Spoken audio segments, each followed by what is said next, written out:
저와 여러분이 은혜 말씀은 마태복음 19장 16절로 22절. 어떤 사람이 주께 와서 이르되 선생님이여 내가 무슨 선한 일을 하여야 영생을 얻으리까? 예수께서 이르시되 어찌하여 선한 일을 믿느냐. 선한 일은 오직 한 분이시니라. 내가 생명에 들어가려면 계명들을 지키라. 이르되 어느 계명이 오니까? 예수께서 이르시되 살인하지 말라, 간음하지 말라, 도둑질하지 말라, 거짓 증인하지 말라, 내 부모를 공경하라. 내 이웃을 내 자신과 같이 사랑하라 하신 것이니라. 그 청년이 이르되 이 모든 것을 내가 지켜 싸운데 아직도 무엇이 부족하나이까? 예수께서 이르시되 내가 온전하다 할진대 가서 내 소유를 팔아 가난한 자들에게 주라. 그리하면 하늘에서 보화가 내게 있으리라. 그리고 와서 나를 따르라 하시니. 같이 읽습니다. 그 청년이 이 말씀을 듣고 근심하며 가니라. 아멘. 오늘 본문 마태복음 19장 16절로 22절의 말씀을 가지고 영생의 소원과 하나님의 기대라는 제목으로 특별 보너스로 1시간 더 듣습니다. 우리 김영호 목사님 나오실 때 큰 박수로 환영합니다.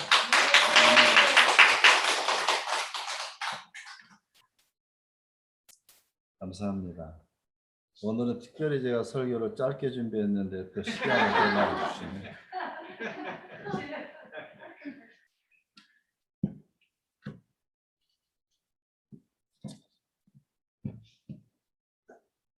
짧던 길던 하나님께서 여러분에게 큰 은혜로 임하시기를 간절히 원합니다. 정말 감사하게 지난 한 달간 제가 선교지로 간 이후에 계속 한 달 동안 스트레이트로 이렇게 설교 한 교회에서 하기는 처음인 것 같아요. 하나님께서 정말 이렇게 그런 귀한 은혜를 주셔서 말씀의 통로로 또 서로 은혜 받는 그런 시간이 되어서 너무나 감사를 드립니다.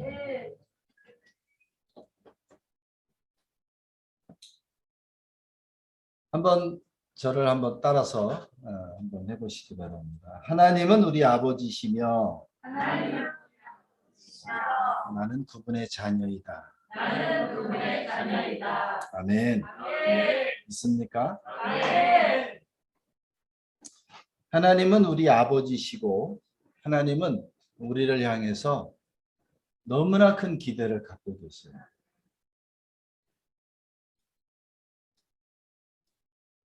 하나님의 아버지께서 그분의 사랑하는 독생자 예수 그리스도를 십자가에 못 박아 죽게 하심으로 죄에 팔렸던 저와 여러분을 그 핏값을 주고 사신 겁니다. 자, 이 시간에 한번 우리가 이 자리에는 부모가 되신 분도 있고 그렇지 않은 분도 있는데 한번 상상을 한번 해보시기 바랍니다. 내가 부모다. 내가 정말 아기를 잉태한 그런 부부다. 부모다라고 생각을 하시고 한번 상상을 한번 해보시기 바랍니다. 자, 우리가 아기를 자녀를 잉태했을 때 정말 그 흥분과 그 떨림, 설레임 이런 것들이 있을 것입니다. 그리고 정말 그 아이를 향한 그런 그 기대감이 있을 거예요. 또 그 아이가 태어났을 때 그 황홀함, 정말 그 아기를 처음 안을 때 그 기쁨, 100일 때, 돌 때, 첫걸음을 뛸 때, 정말 그 순간순간 그 자녀를 향한 그 많은 그 기대와 그 사랑을 가질 것입니다. 정말 유치원에 들어가서 아이가 글자를 익힐 때 어떤 목사님 저 사모님이 있는데 그 아이가 막둥이가 이제 태어났는데 막 ABCD를 막 이렇게 읽는가 봐요. 그러니까 막 또 아들이 천재가 태어났다고 막 그러더라고. 누구나 정말 그 자녀들을 향하여 많은 기대를 갖고 있어요. 그 아이가 나중에는 어떻게 성장할지 모르지만 그 아이를 향해서 많은 기대를 갖고 있습니다. 사랑하는 여러분, 하나님이 우리 아버지시고 우리는 그분의 자녀인데 우리가 육신의 자녀를 향해서 그 많은 기대를 갖고 계시다면 하나님은 오죽하시겠어요? 하나님께서 나를 향한 그 기대가 오죽하시겠냐 그 말이에요. 하나님은 자녀된 우리를 향하여 정말 그 하늘의 소망, 정말 하나님께서 우리를 향한 그 엄청난 그 기대, 제가 전에 말씀드렸던 에베소 1장 4절에 하나님께서 창세전에 우리를 택하시고 우리를 부르시고 우리를 자녀로 인치셔서 하나님께서 우리를 부르신 목적과 그 기대가 있다고 말합니다. 하나님이 우리를 이 땅에서 정말 자녀 삼으시고 그 독생자 예수 그리스도를 십자가에 못 박아 죽게 함으로써 우리를 자녀 삼으시고 우리에게 새 생명을 주신 이유와 목적이 있지 않겠습니까? 하나님이 우리를 부르신 목적은 우리가 이 땅에서 정말 거룩하고 흠이 없게 하시려고 하나님의 그 이름을 정말 찬양하도록 우리를 축복의 통로로 우리를 부르셨다고 성경은 말씀하고 있습니다. 제가 말씀드렸죠. 이게 사명 선언문이라고. 달력 뒤에다가 써놓으라고 그랬는데 순종하신 분이 계신가 모르겠어요. 나는 이 땅에 태어나서 정말 시시하게 세상의 그 가치관을 따라서 살도록 부름받은 존재가 아니라 정말 하나님께서 나를 향한 그 어마어마한 그런 그 기대를 한 몸에 받고 있는 존귀한 자라고 하는 것을 잊어버리고 우리가 그렇게 살아가고 있어요. 하나님께서 우리를 그렇게 정말 귀한 그런 그 기대 가운데 우리를 부르셨는데 여러분 어떻습니까? 여러분의 삶은 어떻습니까? 제가 지난 한 달 동안 그렇게 설교한 그 내용이 다 똑같아요. 오늘날 우리는 하나님의 기대와 눈높이를 버리고 세상 가치관으로 가득 차 있습니다. 세상 가치관으로 가득 차 있고 하나님의 생각과는 반대로 살아가면서 하나님의 뜻대로 살고 있다고 착각하고 있어요.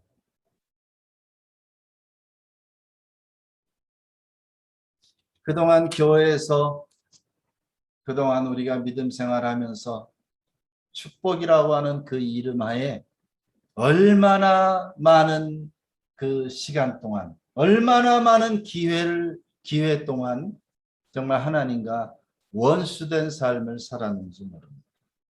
오늘 본문으로 돌아갑니다. 한 부자 청년이 예수님께 왔어요. 예수님께 찾아와 가지고 예수님께 묻습니다. 16절 어떤 사람이 주께 와서 이르되 선생님 내가 무슨 선한 일을 하여야 영생을 얻겠습니까? 이 젊은 부자 청년의 관심은 영생이었어요. 영생. 내가 어떻게 하면 영생을 받을 수 있겠습니까? 그랬더니 예수님께서 뭐라고 말합니까? 네가 영생에 들어가려면 계명을 지켜라. 그 청년이 다시 묻습니다. 어떤 계명을 지켜야 됩니까? 예수님이 말씀하기를 뭐라고 말씀합니까? 살인하지 말라. 몇 계명이에요? 살인하지 말라. 6계명. 살인하지 말아라. 간음하지 말아라. 7계명. 도적질하지 말라. 8계명. 거짓 증거하지 말라. 9계명. 내 부모를 공경하라. 5계명. 우리가 10계명은 1계명부터 4계명까지는 하나님께 관한 계명이에요. 하나님에 대한 계명이에요. 5계명부터 십계명까지는 사람에게 대한 계명이에요. 그냥 사람에게 대한 계명이 숫자적으로 더 많죠. 이 청년이 뭐라고 말하냐면 내가 이것을 다 지켰는데 뭐가 또 부족합니까? 내가 이거 다 계명을 다 지켰는데 뭐가 또 필요합니까? 성경은 신구약 합하여 66권입니다. 이 66권을 엑기스로 뽑아서 만든 것이 10계명이에요. 10계명. 그런데 율법학자들이 10계명을 아주 세분화해 가지고 365개의 하라는 계명과 248개의 하지 말라는 율법 조항을 만들었어요. 그게 전부 613개입니다. 마태복음 22장을 한번 보겠습니다. 마태복음 22장 35절.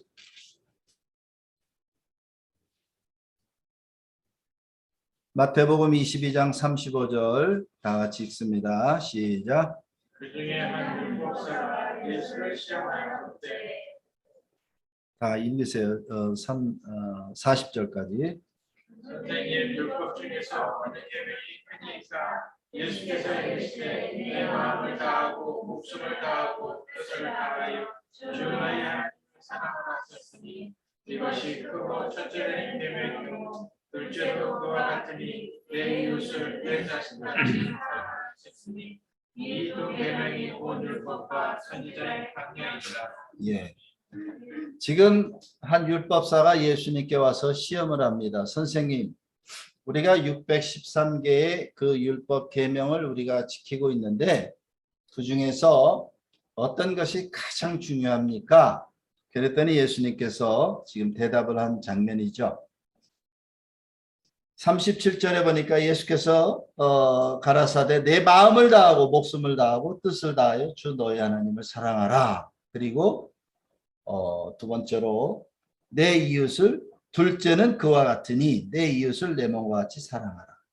이 두 계명이 온 율법과 선지자의 강령이다. 이것이 오늘날 정말 우리가 따라야 할, 정말 우리가 지켜야 할 복음의 핵심 중에 핵심입니다. 하나님을 사랑하고 이웃을 사랑하는 것이죠. 그런데 우리가 이 성경 말씀을 읽으면서 오해하는 부분이 한 가지가 발생을 하게 되는데 우리가 성경을 읽으면서 오해하는 것이 뭐냐면 첫 번째는 하나님을 사랑하는 것이고 두 번째는 이웃을 사랑하는 것이다 라고 그렇게 생각을 하기 때문에 첫째 하나님을 사랑하는 것이 가장 중요한 것이고 두 번째 이웃을 사랑하는 것은 그 다음이기 때문에 그것은 차차 하면 된다라고 생각을 하지만 예수님은 그렇게 말씀하지 않으셨어요. 우리가 오늘날 성도들이 사회에서 지탄을 받고 가정에서 인정받지 못하고 직장과 사회에서 크리스찬들이 왜 욕을 먹느냐? 바로 예수님께서 말씀하신 이 계명대로 살지 못하기 때문에 그래요. 38절에 보니까 38절 다시 한번 읽습니다. 이것이 크고 첫째 되는 계명이요. 39절 둘째도 그와 같으니 그랬어요. 둘째도 그와 같으니 이 말은 무슨 말이냐면 첫 번째와 둘째가 우선순위가 있거나 더 중요한 것이 있다는 것이 아니라 하나님을 사랑하는 것과 이웃을 사랑하는 것이 동격이라는 것입니다. 예수님의 말씀의 의도는 우리의 삶을 통해서 십자가의 삶이 나타나기를 원하신 거예요. 십자가. 그 십자가가 뭐냐? 하나님을 사랑하는 것은 이 수직적인 관계를 말하는 것입니다. 자, 우리가 이 수직적인 관계, 이 수직만 가지고서는 십자가를 만들 수가 없어요. 그렇죠? 우리가 하나님을 사랑하는 거, 교회에 오면은 신자인데 밖에 가면은 불신자와 똑같은 삶을 살아서는 십자가의 삶을 이룰 수가 없다는 것이죠. 우리가 주일날은 정말 믿음이 좋은 성도인데 직장에 가서는 똑같이 술 먹고 담배 피고 똑같이 그 사람들과 거짓말하고 음란한 행동을 하면서 그렇게 살아간다면 십자가의 삶이 나타날 수가 없는 거예요. 하나님이 원하시는 것, 예수님이 우리에게 원하시는 것은 우리의 삶을 통해 십자가가 나타나기를 원하시는데 우리는 이 수직적인 관계만 중요하게 생각을 하다 보니까 주일날은 신자인데 월요일부터 토요일까지는 불신자의 삶을 똑같이 살아가고 있어요. 어떤 사람은 불신자보다 더 악한 삶을 살아가고 있습니다. 그래가지고서는 우리가 십자가의 삶을 살아갈 수가 없어요. 어떤 사람은 교회 나오긴 나오는데 이 수직적인 관계는 무시하고 이 수평적인 관계를 중요하게 여기는 사람이 있어요. 이웃을 사랑하고 도와주고 반찬해주고 정말 사회복지사와 같은 삶을 살고 있지만 하나님과의 관계가 올바로 돼 있지 않으면 이 수평적인 관계만 가지고서는 십자가의 삶을 살아갈 수가 없는 겁니다. 내가 하나님과의 수직적인 관계와 이웃을 향한 이 수평적인 관계가 동시에 이루어질 때에만 십자가의 삶을 살아갈 수가 있는 겁니다. 오늘날 왜 교회가 지탄을 받고 목사가 지탄을 받고 성도가 오늘날 세상에서 왜 빛과 소금의 역할을 하지 못하느냐? 바로 삶을 통해서 십자가가 드러나지 않기 때문에 그런 거예요. 예수님은 하나님을 사랑하는 것과 이웃을 사랑하는 것이 동시에 이루어지기를 원하셨는데 어떤 사람은 수직적인 관계, 어떤 사람은 수평적인 관계만 강조하다 보니까 우리의 삶이 메마르고 내 삶은 십자가가 드러나지 않고 형식만 남고 크리스찬이라고 하는 이름은 가졌지만 그 삶에는 전혀 능력이 없는 그런 삶을 살게 됐다고 말입니다. 부자 청년의 관심은 영생이었어요. 예수님께서 말씀하기를 네가 수직적인 관계를 이루었다면 수평적인 관계도 이루어야 된다라고 말씀합니다. 예수님이 부자 청년에게 1계명부터 4계명까지를 말씀하지 않았어요. 그가 다 계명을 지켰다고 생각을 했기 때문에 네가 수직적인 관계를 이루었다면 수평적인 관계, 내 이웃을 사랑하는 것을 네가 했느냐라고 물었을 때 그가 더 이상 자기는 할 것이 없다고 말했어요. 예수님께서 19절에 보니까 내 소유를 팔아서 네가 온전하게 되기를 원하면 내 소유를 팔아 가난한 자들에게 주라. 그러면 하늘에서 보화가 내게 있을 것이다. 그랬더니 그 청년이 재물이 많음으로 근심하며 떠나갔다. 그렇게 말했습니다. 야고보서 4장 4절에 보니까 간음하는 여자들이여 세상과 벗된 것이 하나님과 원수임을 알지 못하느뇨. 그런즉 누구든지 세상과 벗이 되고자 하는 자는 스스로 하나님과 원수되게 하는 것이다.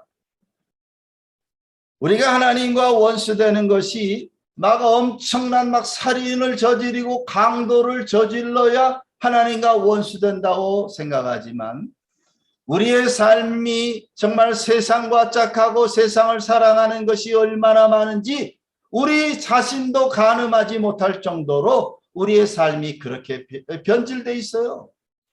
나는 여전히 세상을 사랑하고 세상 안에 있고 세상에 있는 것이 즐겁고 정말 천국의 소망보다도 이 세상이 이미 천국이 되어버려가지고 천국의 소망은 간 곳 없고 이 세상이 바로 천국처럼 너무나 정말 행복한 그런 삶을 살고 있어요.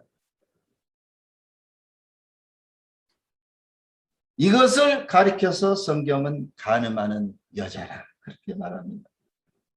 부자 청년은 하나님을 사랑하고 하나님의 법을 지키고 아무것도 부족함이 없는 삶을 산다고 스스로 생각했지만 그러나 그 인생의 내면을 들여다보면 돈과 욕심으로 가득 차 있는 인생을 살았던 겁니다.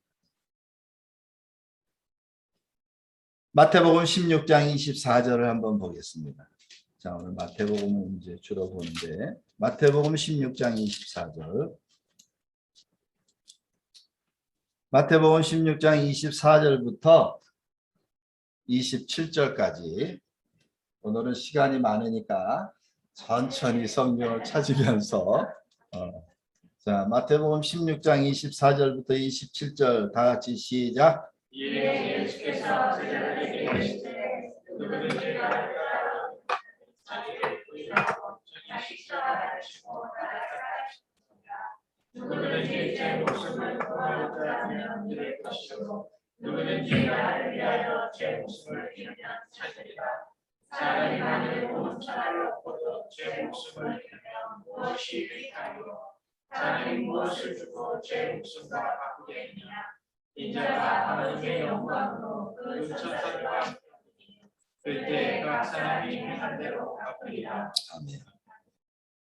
오늘 여러분 부자 청년의 이야기를 우리가 지금 살펴보고 있는데 이 부자 청년이 누굽니까? 부자 청년은 먼 나라 나와 상관없는 사람이 아니라 이 부자 청년이 오늘 바로 내 모습이라는 것을 깨달을 때 오늘 우리 안에 회개가 있고 변화가 있을 줄 믿습니다. 바로 이 부자 청년의 모습은 멀리 찾을 것이 아니라 바로 내 모습이라는 것을 알아야 돼요. 우리는 영생을 원합니다. 이 부자 청년이 예수님께 찾아왔을 때 어떻게 하면 내가 영생을 얻을 수 있습니까? 그의 관심은 영생이었어요. 오늘날 우리도 다 영생을 원합니다. 천국을 원합니다. 다 천국 가기를 원해요. 그런데 우리의 삶은 바뀌질 않아요.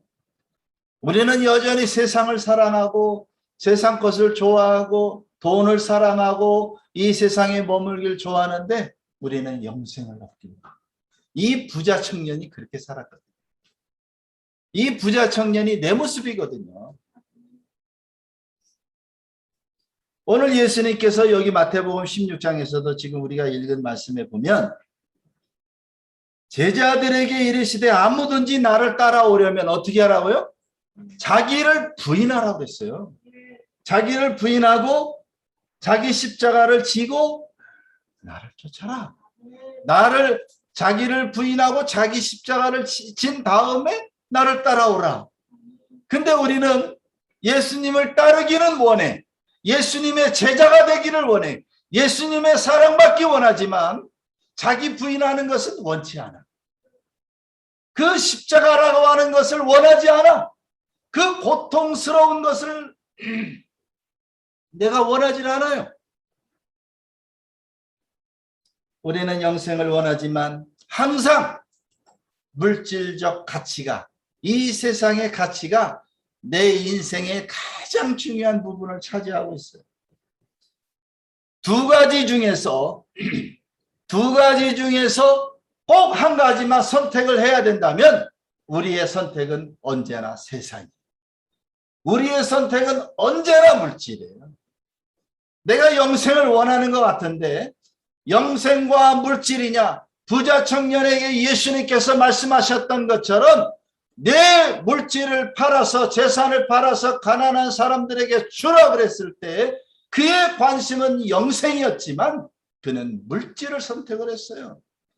이 부자 청년의 모습이 내 모습이기 때문에 우리가 영생을 원하고 천국을 원하고 예수님의 제자가 되기를 원하지만 항상 우리의 선택은 세상이에요. 멀리 찾아볼 것도 없이 내 안에 그런 모습이 가득 들어있어요.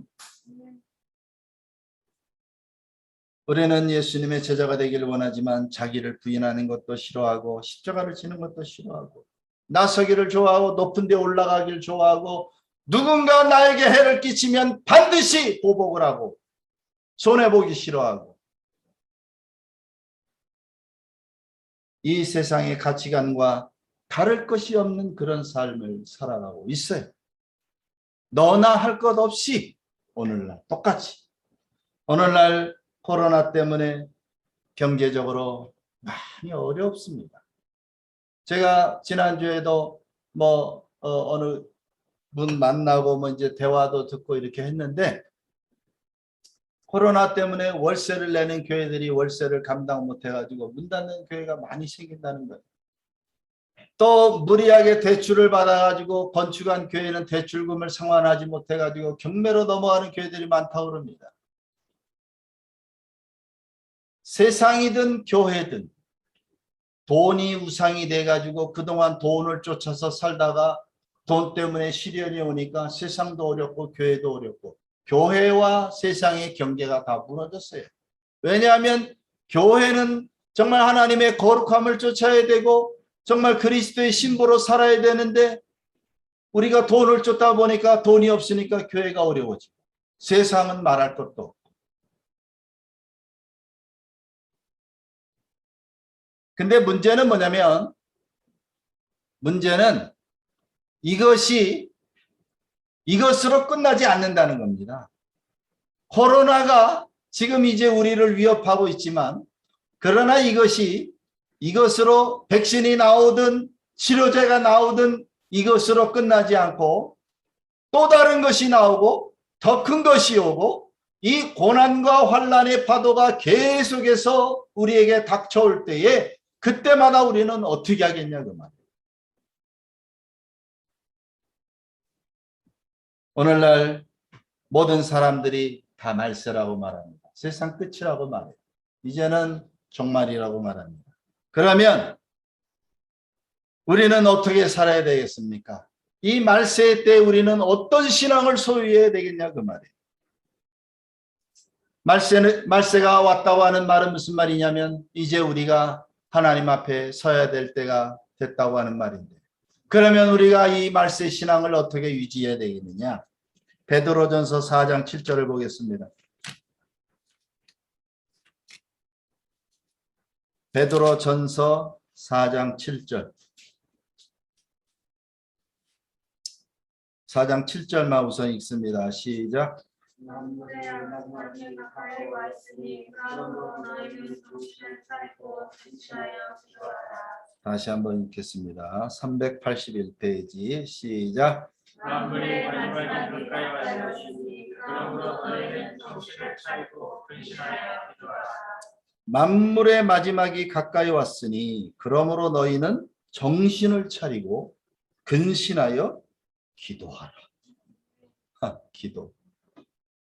우리가 예배도 드릴 수 있고 헌금도 할 수 있고 교회 봉사도 할 수 있지만 기도는 정말 주님의 은혜가 아니면 할 수가 없어요. 기도만이 말세를 이길 수 있는 유일한 무기입니다. 여러분 기도의 끈을 놓쳐서는 안 돼요. 기도를 하지 않으면 이 말세를 견딜 수가 없어요. 자, 또 12절부터 14절까지 있습니다. 12절부터 14절 시작. 사랑하는 자들아 너희를 연단하려고 오는 불시험을 이상하게 당하는 것 같이 여기지 말고 오히려 너희가 그리스도의 고난에 참여하는 것으로 즐거워하라. 이는 그의 영광을 나타내실 때 너희로 즐거워하고 기뻐하게 하려 합니다. 너희가 그리스도의 이름으로 시험을 당하면 복이 될지어다. 영광의 영 곧 하나님의 영이 너희 위에 계시리라. 사랑하는 여러분, 왜 기도해야 되느냐? 말세가 다가올수록 말세 신앙을 살기 위해서는 왜 기도해야 되느냐? 12절에 보니까 너희를 연단하려고는 불시험을 이상한 일 당하는 것 같이 여기지 말라.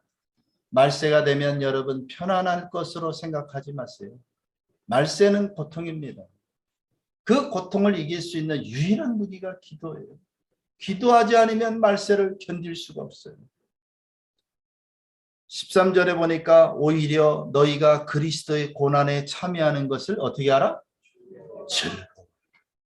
즐거워. 여러분,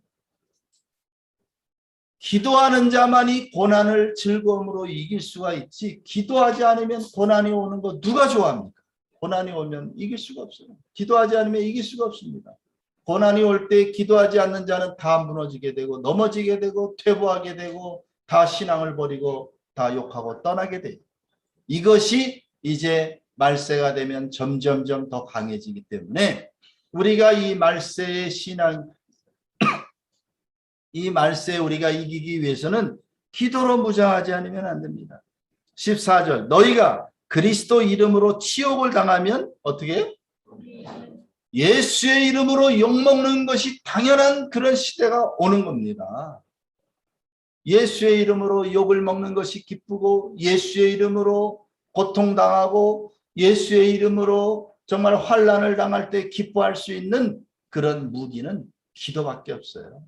그렇기 때문에 우리가 기도로 이 말세를 이겨야 되는 것입니다. 기도하지 않으면 이 마지막을 견딜 수가 없어요. 우리는 지금까지 세상이 말하는 그 가치, 마귀가 만들어 놓은 그 함정에 빠져가지고 교회가 축복이라고 하는 이름으로 지금까지 세상과 똑같이 막 뒹굴면서 그렇게 살아왔지만 이제는 그렇게 살아서는 안 돼요. 옛날에는 정말 우리가 가난하고 병들고 환난이 오고 어려움이 오면 믿음이 없는 자처럼 질타를 하고 매도를 해서 그렇게 또 스스로를 그렇게 부끄럽게 생각을 하며 살아왔지만 고난과 가난과 환난이라고 하는 것이 우리의 삶에 얼마나 유익을 가져다 주는지 모릅니다. 우리는 성경에 등장하는 그 영웅들의 이야기를 들으면서 막 환호를 합니다.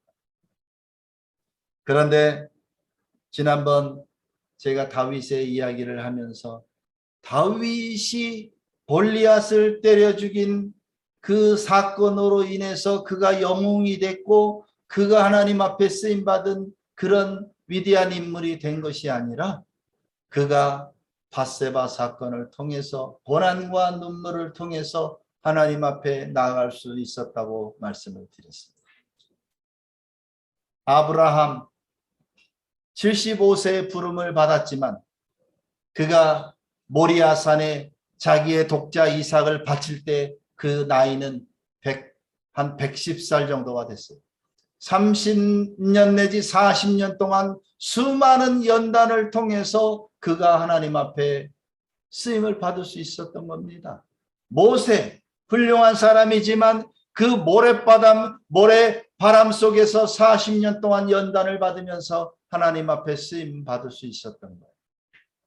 우리가 요셉의 이야기를 듣고 환호를 하지만 요셉이 감옥에서 얼마나 고통을 당했는지 짐작할 수 없습니다. 시편 105편에 보면 혼이 다 빠져나갔다고 그가 고백을 하고 있습니다.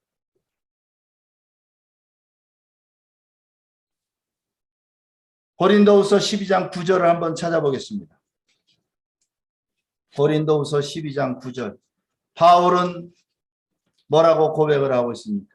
고린도후서 12장 9절. 9절 10절 한번 읽습니다. 고린도후서 12장 9절 10절 시작. 나에게 이르기를 내 은혜가 내게 족하다. 이는 내 능력이 약한 데서 운전하여 주려 하십니다. 그러므로 도리어 크게 기뻐함으로 나의 약한 것들에 대하여 자랑하니 이는 그리스도의 능력이 내게 머물게 하려. 그러므로 내가 그리스도를 위하여 약한 것들과 능력과 부귀와 학자와 고난을 기뻐하니 이는 내가 약한 그때에 강합니다. 아멘. 바울은 고백하기를 내 능력이 약한 데서 온전하였습니다. 약한 데서. 약한 것들에 대하여 자랑하겠다. 10절에 보니까 약한 것들과 능력과 궁핍과 핍박과 곤란을 기뻐한다. 세상의 가치관으로 보면 기뻐할 일이 아니죠. 기뻐할 일이 아니지만 그는 이것이 기뻤어요. 왜냐하면 날마다 하나님 앞에 나를 쳐서 내가 하나님 앞에 더 가까이 나아갈 수 있다고 그가 알았기 때문입니다. 날마다 끊임없는 자기 부인을 통해서 나의 의와 열심과 목표와 열정조차도 아무것도 아님을 깨달을 때 우리는 예수님의 참 제자가 되는 것입니다. 우리가 예수님께서 마태복음 19장 부자 청년의 이야기. 자, 이제 다시 마태복음으로 넘어갑니다. 마태복음 19장 이 부자 청년의 이야기를 통해서 정말 우리의 삶이 얼마나 잘못되었느냐. 정말 내가 입술로는 하나님을 사랑하고 내가 입으로는 하나님을 사랑하는 것 같은데 우리의 삶이 내면은 얼마나 더러운 것으로 가득 차 있느냐. 이것을 살펴봤습니다. 예수님께서 마태복음 19장의 부자 청년의 그런 그 이야기에 이어서 지난번에 제가 첫 주에 말씀드렸던 마태복음 20장 바로 이 포도원 주인의 비유에 대해서 또 말씀을 하고 계시죠. 바로 이 마태복음 19장에 나온 이 부자 청년과 마태복음 20장에 나온 이 포도원 주인의 삶은 완전히 극과 극의 삶이에요.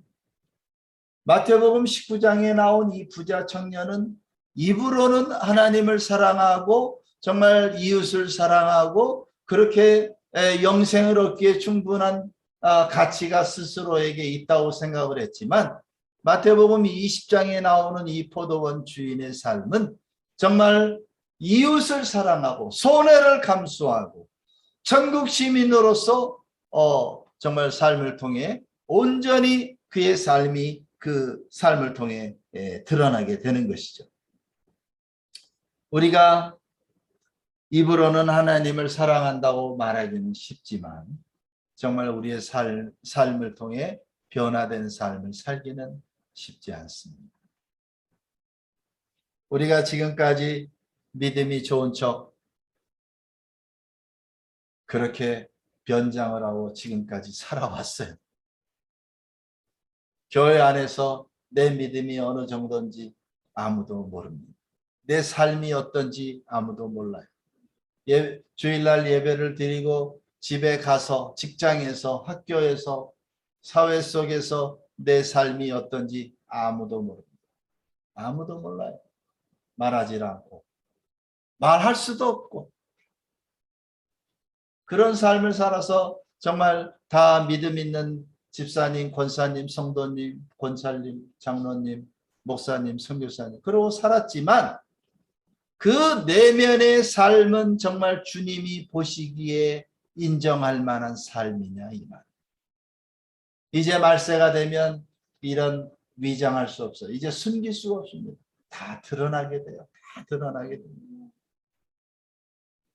그러면 부자로 사는 게 잘못된 것일까요? 부자로 사는 게 잘못된 겁니까?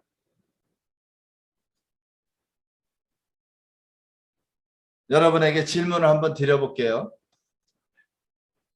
스스로 한번 대답을 한번 해보시기 바랍니다.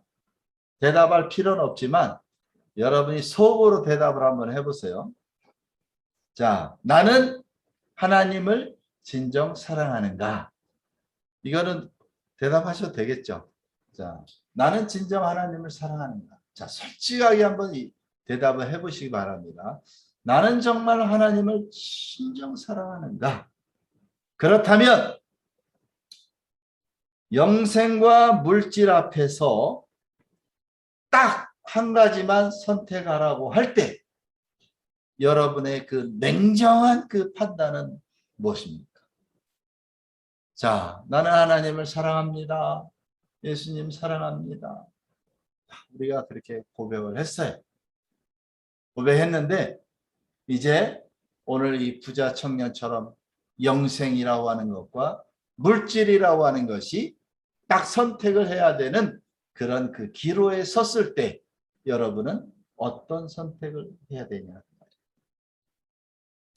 입으로는 말씀대로 살아왔고 계명을 다 지켰다고 자부하던 그런 부자 청년과 달리 포도원 주인의 삶은 정말 하나님의 사랑을 실천하는 십자가의 삶을 실천하며 살았다는 것입니다. 마귀는 우리를 눈이 다치게 만들어요.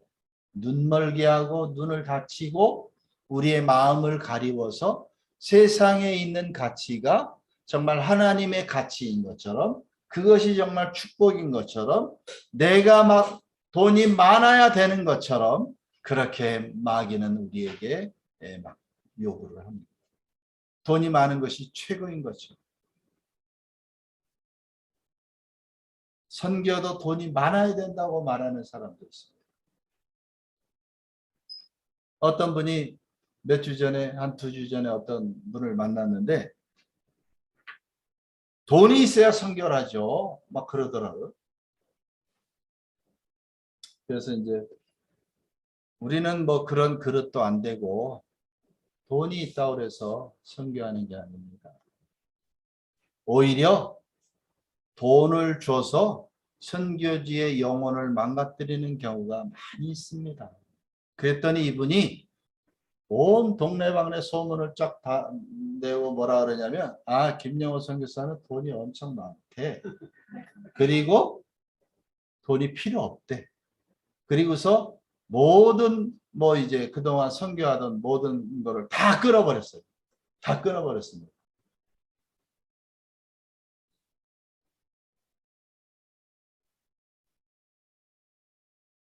저는 감사해요.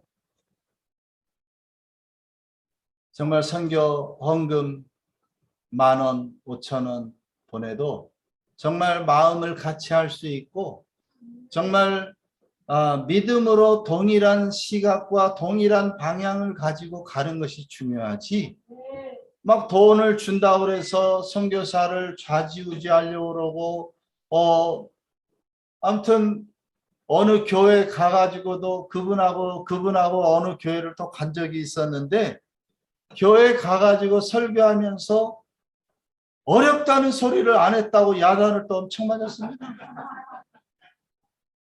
왜 어렵다는 소리를 안 하냐. 세상이 다 돈 때문에 미쳐 있어요. 선교고 교회고 다 돈으로 다 막 하는 것으로 그렇게 생각합니다.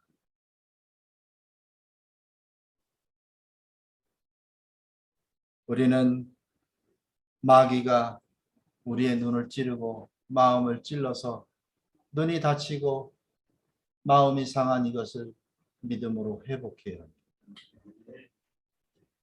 하나님의 선하시고 기뻐하시고 온전하신 뜻이 무엇인지 분별해서 하나님의 거룩함과 순종함으로 예수 그리스도의 신부로 우리는 살아가야 합니다.